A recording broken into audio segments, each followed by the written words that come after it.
दोस्तों आज के इस वीडियो में हम डिस्कस करने वाले हैं आपके BSc third year 5th semester botany के यूनिट फर्स्ट से जुड़ा हुआ एक topic transpiration and its significance, और इसी के साथ साथ जानेंगे फैक्टर अफेक्टिंग द ट्रांसपिरेशन, यानी कि कौन कौन से फैक्टर ट्रांसपिरेशन को प्रभावित करते हैं। तो वीडियो में आगे बढ़ने से पहले मैं आप सभी को बता दूं कि आप सभी हमारे 99 रुपीज़ का सब्सक्रिप्शन ले लें, और 99 रुपीज़ के सब्सक्रिप्शन में आपको वीडियो से रिलेटेड पीडीएफ और आपके सिलेबस में जितने भी टॉपिक हैं उन टॉपिक से रिलेटेड वीडियो, उनसे रिलेटेड क्वेश्चन पेपर और उनके सॉल्यूशन प्रोवाइड कराए जाएंगे। तो जो भी स्टूडेंट हमारा 99 रुपीज़ का सब्सक्रिप्शन लेंगे उन्हें फुली वीडियो अपलोड मिलेंगे, ठीक है। और जो सब्सक्रिप्शन नहीं लेंगे तो उनके लिए बस कुछ ही वीडियो प्रोवाइड कराए जाएंगे। तो प्लीज़ आप हमारा 99 रुपीज़ का सब्सक्रिप्शन जल्द से जल्द ले लें। तो वीडियो की शुरुआत करते हैं। आइए सबसे पहले हम बात करते हैं कि ट्रांसपिरेशन होता क्या है। Transpiration is the loss of water in the form of vapour from the aerial part of the plant, यानी कि पौधे के जो वायवीय भाग है उनसे वाटर वेपर के फॉर्म में जब निकलता है उस प्रोसेस को हम बोलते हैं ट्रांसपिरेशन। यहाँ पर आप सभी स्टूडेंट में से बहुत सारे स्टूडेंट को डाउट होगा कि ट्रांसपिरेशन और इवेपोरेशन में क्या डिफरेंस है। तो आपको बता दें कि जो ट्रांसपिरेशन है यह एक बायोलॉजिकल फिनोमिनन है, यानी कि ये पौधे में देखने को मिलता है, जबकि अगर हम बात करें इवेपोरेशन की, यह एक फिजिकल प्रोसेस है। और साथ ही साथ आपको बता दें कि जो इवेपोरेशन है वो पौधे के अदर पार्ट से भी होता है, ठीक है। परंतु यहाँ पर ट्रांसपिरेशन और इवेपोरेशन में क्या अंतर होगा? अंतर ये होगा कि जो प्लांट है, ये प्लांट में ट्रांसपिरेशन इसलिए ज़रूरी है क्योंकि ट्रांसपिरेशन के थ्रू ही पौधे वाटर और मिनरल को एब्जॉर्ब करते हैं। तो जब प्लांट वाटर को वेपर के फॉर्म में लॉस करता है, ठीक है, तो इसी दौरान जो वाटर के साथ मिनरल्स हैं वह रूट प्रेशर के थ्रू ऊपर की ओर चढ़ते हैं। तो इस प्रकार ट्रांसपिरेशन के थ्रू ही पौधे मिनरल्स को एब्जॉर्ब करते हैं। तो मिनरल्स को एब्जॉर्ब करने में, साथ ही साथ एसेंट ऑफ सैप यानी कि पानी को ऊपर चढ़ने में, लोअरिंग द टेम्परेचर यानी कि प्लांट अपने जो टेम्परेचर है उसको ट्रांसपिरेशन के थ्रू ही कंट्रोल करता है। आपने देखा होगा कि गर्मियों के दिन कोई बाहर चीज़ रखी होती है वो कितना गर्म होती है, लेकिन पौधे अपने आप को ठंडा बनाए रखते हैं। तो क्यों बनाए रखते हैं? ट्रांसपिरेशन के थ्रू ही अपने आप को ठंडा बनाए रखते हैं। It occur mainly through the stomata in the leaves. तो पौधों में ये जनरली पत्तियों में पाए जाने वाले स्टोमेटा के थ्रू होता है। Transpiration is similar to the evaporation in that water from the wet surface is converted into vapour form. तो ट्रांसपिरेशन और इवेपोरेशन कुछ मामलों में एक दूसरे से सिमिलर है। किस मामले में सिमिलर है? क्योंकि दोनों ही केस में जो वेट सरफेस है उससे जो वाटर है वह वेपर के फॉर्म में कन्वर्ट होता है। लेकिन अगर देखा जाए कि ट्रांसपिरेशन और इवेपोरेशन में क्या डिफरेंस है, तो it is different from evaporation is being controlled by structural and physiological adaptation of plant, यानी कि यह पौधे के स्ट्रक्चरल और जो फिजियोलॉजिकल एडाप्टेशन है उसके थ्रू कंट्रोल होता है। जैसा कि मैंने बताया था कि जो ट्रांसपिरेशन है यह एक बायोलॉजिकल फिनोमिनन है, जबकि जो इवेपोरेशन है यह एक फिजिकल फिनोमिनन है, क्योंकि ट्रांसपिरेशन में पौधे के जो स्ट्रक्चरल पार्ट हैं वो भाग लेते हैं और एक तरह से ये इसकी फिजियोलॉजी को कंट्रोल करते हैं। आइए नेक्स्ट हम बात करते हैं टाइप्स ऑफ ट्रांसपिरेशन की, यानी कि ट्रांसपिरेशन कितने टाइप के होते हैं। तो आपको बता दें कि ट्रांसपिरेशन 3 टाइप्स के होते हैं। पहला है स्टोमेटल ट्रांसपिरेशन, दूसरा है क्यूटिकुलर ट्रांसपिरेशन और तीसरा है लेंथिकुलर ट्रांसपिरेशन। तो सबसे पहला है स्टोमेटल ट्रांसपिरेशन। तो स्टोमेटा होता क्या है? तो जो पेड़ है उनकी पत्तियों के एपिडर्मिस वाले भाग पर छोटे छोटे पोर होते हैं जिनको हम बोलते हैं स्टोमेटा। तो जब स्टोमेटा के थ्रू ट्रांसपिरेशन होता है तो उसे हम बोलते हैं स्टोमेटल ट्रांसपिरेशन। और आपको बता दें कि प्रकृति में सबसे अधिक जो ट्रांसपिरेशन होता है वह स्टोमेटल के थ्रू होता है, यानी कि 50 to 97% स्टोमेटल ट्रांसपिरेशन होते हैं। दूसरा है क्यूटिकुलर ट्रांसपिरेशन, ठीक है। तो क्यूटिकुलर ट्रांसपिरेशन क्या होता है? तो आइए सबसे पहले समझते हैं कि क्यूटिकल होता क्या है।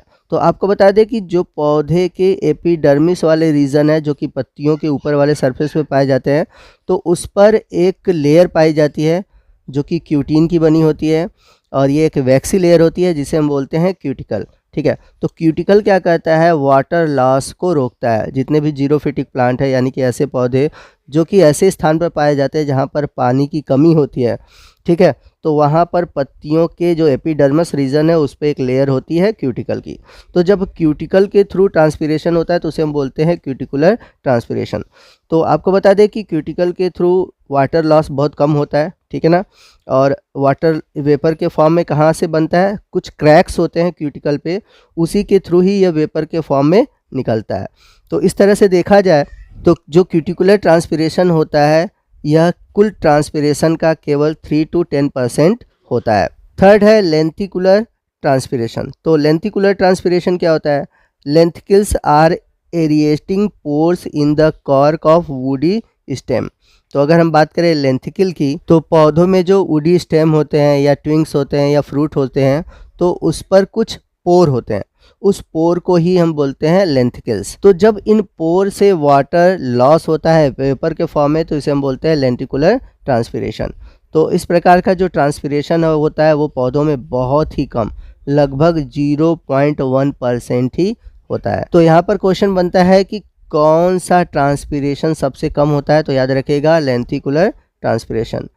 फोर्थ है बार्क ट्रांसपीरेशन, ये भी एक टाइप है ट्रांसपीरेशन का। तो ये जो वुडी स्टेम होते हैं उनकी जो छाले होते हैं उनके थ्रू होता है और ये लगभग पूरे ट्रांसपीरेशन का केवल 1% होता है। आइए नेक्स्ट हम बात करते हैं कि ट्रांसपीरेशन के क्या सिग्निफिकेंस है, यानी कि क्या लाभ है। तो ट्रांसपीरेशन के बहुत सारे एडवांटेज हैं। सबसे पहला एडवांटेज है कि इसके थ्रू एक फोर्स जनरेट होता है जो कि एसेंट ऑफ सैप में मदद करता है। तो एसेंट ऑफ सैप का मतलब क्या होता है, तो आपको बता दें कि पौधों में ऊपर की ओर किसी चीज़ का चढ़ना कहलाता है एसेंट ऑफ सैप। तो ऊपर दो चीज़ें जाती हैं, एक तो वाटर जाता है, ठीक है, जिससे वो मिनरल को ले जाता है, दूसरा जो फूड बनते हैं पौधों की पत्तियों में वो भी सर्कुलेट होते हैं। तो एसेंट ऑफ सैप में ये दोनों चीज़ें इंक्लूड होती हैं, ठीक है।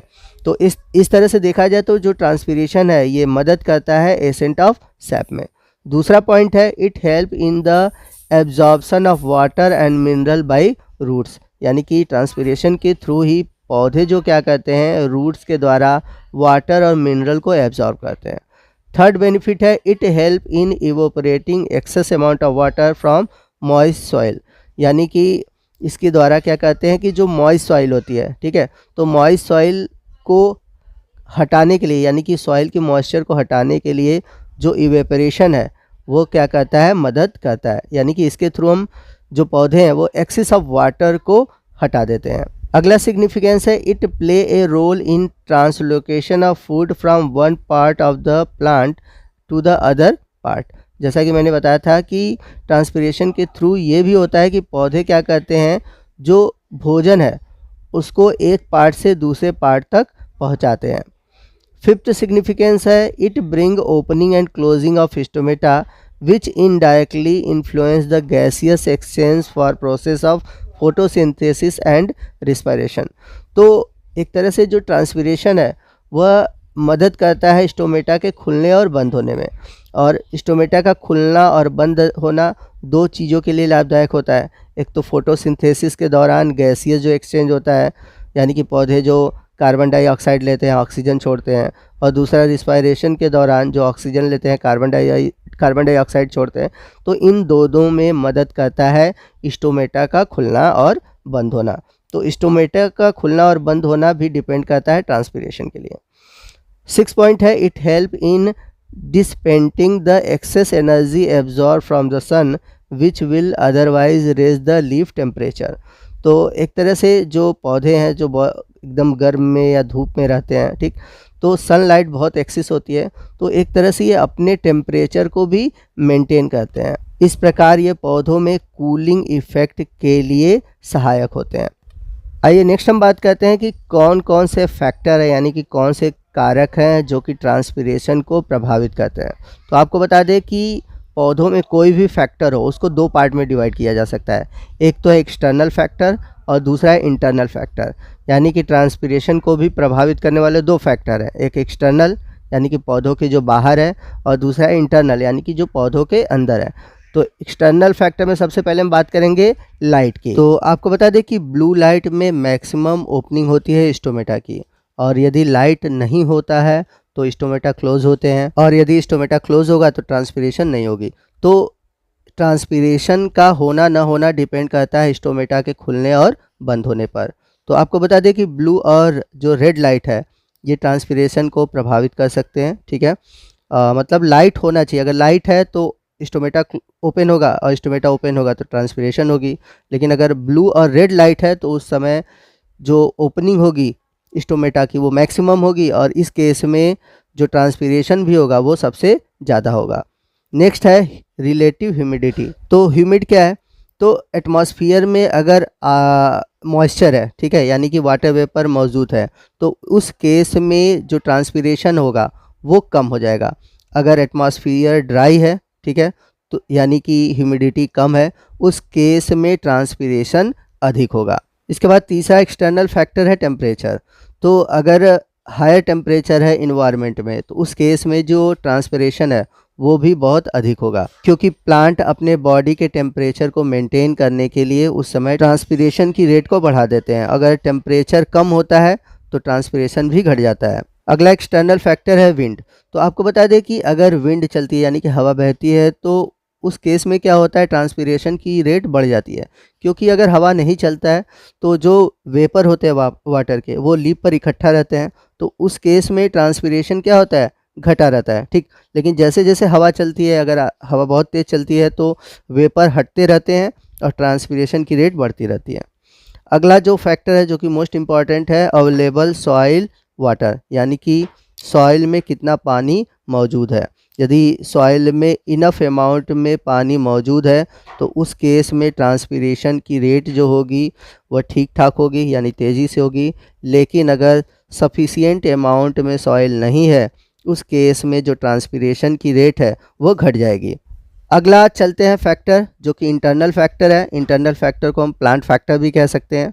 तो प्लांट फैक्टर में कौन कौन से फैक्टर होते हैं? पहला है रूट सूट रेशियो। तो यदि रूट का जो रेशियो है वह सूट की अपेक्षा कम है, या फिर कह सकते हैं कि रूट सूट का रेशियो कम है, तो जाहिर सी बात है ट्रांसपीरेशन की रेट क्या होगी, घट जाएगी। अगर रूट सूट का रेशियो अधिक है तो ट्रांसपीरेशन की रेट क्या होगी, वो बढ़ जाएगी।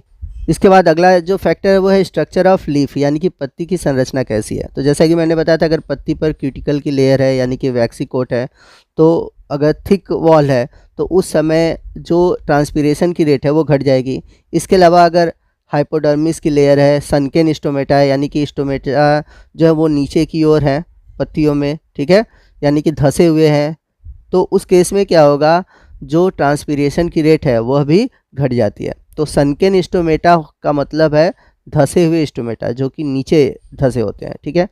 इसके बाद है number and distribution of stomata, यानी कि स्टोमेटा पत्तियों में कहाँ पर पाए जा रहे हैं और उनका नंबर कितना है। तो अगर स्टोमेटा का नंबर बहुत अधिक है तो उस केस में क्या होगा कि ट्रांसपीरेशन अधिक होगा, ठीक। और दूसरी चीज़, अगर स्टोमेटा जो है पत्तियों के ऊपरी सरफेस पे है तो भी जो ट्रांसपीरेशन है वो अधिक होगा। यदि निचले सतह पर है पत्तियों के तो उस केस में जो ट्रांसपीरेशन है वो घट जाएगा। तो कुल मिलाकर स्टोमेटा का नंबर और डिस्ट्रीब्यूशन प्रभाव डालता है ट्रांसपीरेशन की रेट पर। तो दोस्तों ये था हमारा आज का वीडियो जो कि ट्रांसपीरेशन पर आधारित था। तो आपको आज का ये वीडियो कैसा लगा कमेंट करके ज़रूर बताइएगा। वीडियो अच्छा लगा हो तो वीडियो को लाइक और शेयर करना मत भूलिएगा, और कोई भी डाउट हो आप हमसे कमेंट करके पूछ सकते हैं। तो मिलते हैं अगले वीडियो में अगले टॉपिक के साथ, तब तक के लिए जय हिंद, जय भारत।